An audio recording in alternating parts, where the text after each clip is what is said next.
बिस्मिल्लाहिर्रहमानिर्रहीम। अस्सलाम वालेकुम। 4 जुलाई साल 2026। मैं आपका मेज़बान ग़ुलाम मुस्तफ़ा।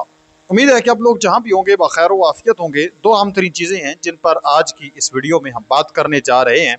शहीद ख़ामनाई के जनाजे पर ट्रंप एक मरतबा फिर बाज नहीं आया। एटमी हथियारों से भी बड़ी ताकत ईरान के हाथ लग चुकी है, ईरान के पास मौजूद है। जो साबिक सदर हैं रूस के, जो वहाँ पर इस वक्त पहुँचे हैं, सलामती कौंसल के भी अहम तरीन एक ऑफिशल्स में से एक हैं, तो उनकी जानब से एक बड़ा इंकशाफ किया गया है।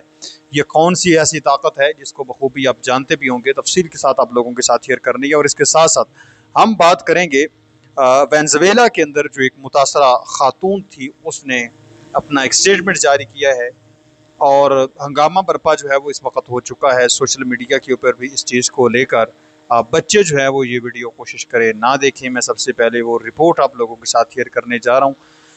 आप लोगों से इल्तमास है, अगर आप इस चैनल पर नए हैं तो इसको लाजमी सब्सक्राइब कर लें और कमेंट सेक्शन में अपनी जो कीमती राय है उसका इजहार भी ज़रूर फरमा लें। और नाज़रीन इकराम, सबसे पहले तो जो मुतासरा खातून है, आप लोग जानते हैं, जिनको वाक़े का नहीं पता तो उनको थोड़ा सा बता भी देता हूँ कि दो गैर मुल्की जो ख़वातीन हैं, एक का ताल्लुक जो है वेनेज़ुएला से है और एक का नीदरलैंड से है। इनके साथ पाकिस्तानी एक शख्स जो है उसने मुलाकात की थी सिंगापुर के अंदर। और सिंगापुर के अंदर मुलाकात करने के बाद इस बंदे ने, पाकिस्तानी बंदा था, इसने कहा कि आप जो है वो पाकिस्तान के अंदर आएँ। उनको दावत दी कि आप पाकिस्तान के अंदर आएँ। तो पाकिस्तान के अंदर फिर वो जब आईं तो उनको इन्होंने जो है वो अगवा कर लिया। अगवा करके जो है वो ये डिफेंस में ले गए। वहाँ इनका वो घर था, रहायश थी, जो भी मौजूद था, वहाँ इनको बांध दिया, इनके साथ जिनसी ज़्यादती की गई, तावान मांगा गया। वो सारी रिपोर्ट अब जारी हो चुकी है, बयान उस लड़की ने दे दिया है। वो बयान आप लोगों के साथ में शेयर करूँगा। तो ये मामला है जिसके अंदर जो पाकिस्तान के वज़ीर ख़ारजा हैं और नायब वज़ीर आज़म भी हैं, डिप्टी प्राइम मिनिस्टर इसहाक डार साहब, उनका एक नवासा है। तो वो नाज़रीन मोहतरम रज़ा डार, वो चूँकि इसमें मुलव्वस है, तो इस वजह से जो इतलात हैं, ये केस ज़्यादा हाइप क्रिएट कर गया है और है भी इंतहाई अफसोसनाक वाक़या है ये।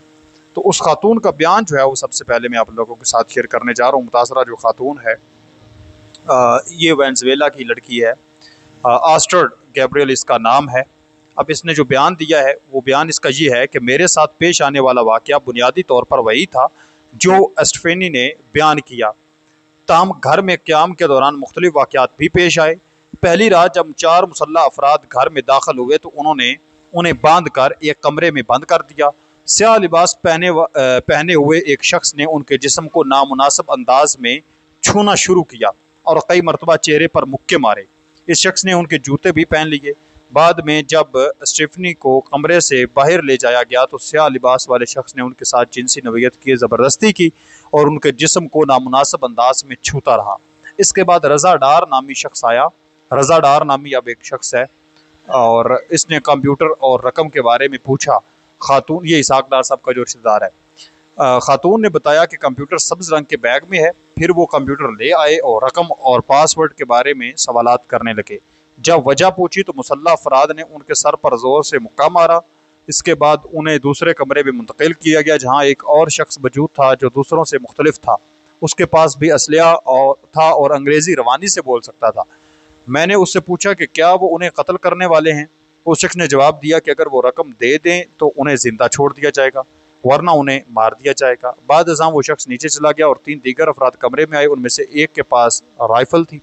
उसने बाकी 2 अफराद को मेरे पास रहने का कहा। खातून के मुताबिक उसके बाद स्याह लिबास वाले शख्स ने दोबारा उनके साथ जिनसी ज़्यादती की। बाद में एक और शख्स भी कमरे में आया और वो आपस में सिर्फ़ उर्दू में बात कर रहे थे, अंग्रेज़ी इस्तेमाल नहीं कर रहे थे, हंस रहे थे और जिनसी ताल्लुक़ कायम करने का मुतालबा कर रहे थे। मैंने मुतअद्दिद मरतबा इनकार किया। उसके बाद स्याह लिबास वाला शख्स उन्हें दूसरी मंजिल के एक दूसरे कमरे में ले गया, थप्पड़ मारा, खामोश रहने को कहा, फिर उनके साथ ज़बरदस्ती जिनसी ज़्यादती की। इस दौरान उन्हें शदीद जिस्मानी तकलीफ़ हुई, वो चीखती रहीं। बाद में दोबारा कपड़े पहनाए गए और पहले वाले कमरे में वापस ले जाया गया जहाँ मौजूद अफराद हंस रहे थे और मुसलसल उनसे जिनसी मुतालबात कर रहे थे। अब ये उन्होंने बयान जारी किया है। इंतहाई शर्मनाक सूरत हाल है। अफसोस होता है कि मुल्क पाकिस्तान के अंदर जब इस तरह के वाक़यात रूनुमा होते हैं तो इंतहा दर्जे का अफसोस होता है। इस तरह के गलीज़ लोग जो हैं न जाने कहाँ से टपक आते हैं हमारे मुल्क के अंदर। नाज़रीन मोहतरम, गैर मुल्की ख़वातीन के केस में एक बड़ी पेशरफ ये भी सामने आई है कि मेडिकल रिपोर्ट में एक खातून के साथ ज़्यादती की तस्दीक हुई है। गिरफ्तार मुलजमान में से 3 ने खातून के साथ जिनसी ज़्यादती की अपने डिजिटल वॉलेट में $19,000 मुंतकिल कराए। मुलजमान के मुताबिक मोबाइल फ़ोन फरांसिक के लिए भेज दिए गए हैं। पुलिस ज़राए ने ये तस्दीक इस वक्त की है। तो मैं अब इस पर ज़्यादा बात तो नहीं करना चाहता, आप ही अपनी राय जो है वो कमेंट के अंदर ज़रूर लिखें, टाइम चूँकि कम है। अब हम दूसरी खबरों को देखते हैं। नाज़रीन मोहतरम, जो रूस के साबिक सदर हैं और जिनका पूरा नाम है दमित्री मेदवेदेव, वो तवील अरसे से रूसी सदर व्लादिमीर पुतिन के सबसे करीबी साथी हैं और दाएं बाजू के तौर पर जाने जाते हैं। रूसी सियासत में उनकी अहमियत और मौजूदा किरदार जो है वो अगर आपने समझना हो तो ये साबिक सदर और वज़ीर आज़म रह चुके हैं 2008 से 2012 तक, फिर रूस के सदर रह चुके हैं, फिर इसके बाद 2012 से 2020 तक जो है वो बतौर सदर ये रहे हैं, फिर इसके बाद 2012 से 2020 के तवील अरसे के लिए रूस के वज़ीर आज़म भी रहे। मौजूदा ओहदा जो है इनकी इस वक्त वो रूस की ताकतवर तरीन सलामती कौंसल के डिप्टी चेयरमैन हैं, जिसके सरबराह खुद व्लादिमीर पुतिन हैं। तो इन्होंने अब एक स्टेटमेंट जारी की है। स्टेटमेंट जो इन्होंने जारी की है, इन्होंने कहा कि ईरान ने जोहरी हथियारों के बजाय एक ऐसा हथियार दरियाफ्त कर लिया है जो जोहरी हथियार से कमज़ोर नहीं है, और वो है आबनाए हुर्मुज़।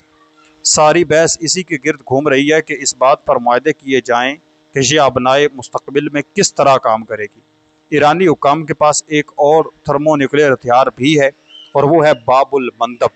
अगर इसे बंद कर दिया गया तो तेल की तमाम तर तरसील और दीगर ट्रांसपोर्ट मुकम्मल तौर पर ठप होकर रह जाएगी। ये वाकई बहुत बड़ा हथियार है, जिसके रूस के साबिक सदर ने भी बाकायदा तस्दीक कर दी है, साबिक वज़ीर आज़म भी रह चुके हैं कि ये कोई आम और मामूली हथियार नहीं है ईरान के पास। यही वजह है कि ईरान इस पर ढील या लचक नहीं दिखा रहा। जिस तरह से वो अपने जोहरी मवाद को लेकर जो है वो मुकम्मल तौर पर एक्टिव है और कंप्रोमाइज़ नहीं कर रहा, सेम यही कंडीशन ईरान की आबनाए हुर्मुज़ पर है। वो यहाँ पर भी लचक नहीं दिखा रहा, ना ही कंप्रोमाइज़ कर रहा है। वो कहता है ये हमारे पास ही रहना है, और जो कोई बंदा टांग अड़ाने के दरमियान में कोशिश करता है कि हम उसकी सफाई कर देते हैं, बारूदी सुरंगों को हटा देते हैं, तो वो फिर आगे से बड़ा सख्त लहजा इस्तेमाल करते हैं कि आप ये बात अपने जहन से निकाल दें। तो यहाँ जो भी आएगा हम उसको क्लियर कर देंगे। इसके साथ साथ जो सदर हैं, अमेरिका के प्रेसिडेंट हैं, वो आज एक मरतबा फिर बाज नहीं आए। अब देखिए, उन्होंने कोई ना कोई शरारत ज़रूर करनी थी, तो उन्होंने एक स्टेटमेंट जारी कर दी। कहते हैं कि दुनिया में अपने अमेरिकी फ़ौजी बर्तरी का हवाला देते हुए ट्रंप ने कहा कि हमने एक ही दिन में वेनेज़ुएला को शिकस्त दी और ईरान को भी बहुत सख्त नुकसान पहुँचाया। वो मुआहदा करने के लिए बेताब हैं, वो बहुत शिद्दत से इस मामले को सुलझाना चाहते हैं। उनका मज़ीद कहना था कि हमने उन्हें तदफीन के लिए एक हफ्ता दिया है क्योंकि हम अच्छे हैं। अब ये किस्म का तंज़ है कि पहले हमने उनको मतलब उस लीडर को मार दिया और अब हम हमारी इजाज़त से उनको जो है वो दफन करने की भी हमने इजाज़त दी है तो ये दफन कर रहे हैं। जबकि ईरान के जो लोग हैं ना, गवर्नमेंट तो गवर्नमेंट रहेगी, लोग जो हैं वो भी आज उन्होंने पोस्टर उठाए हुए थे कि ट्रंप को मार दिया जाए, हमने बदला लेना है। वो यहाँ तक तपे हुए हैं पर आप कहते हैं कि हमसे उन्होंने भीख मांगी है मुज़ाकरात की। तो आप इस तमाम तर सूरत पर क्या कहेंगे ज़रूर बताएं। मिलते हैं एक और नई वीडियो में, तब तक अल्लाह निगहबान। पाकिस्तान हमेशा जिंदाबाद।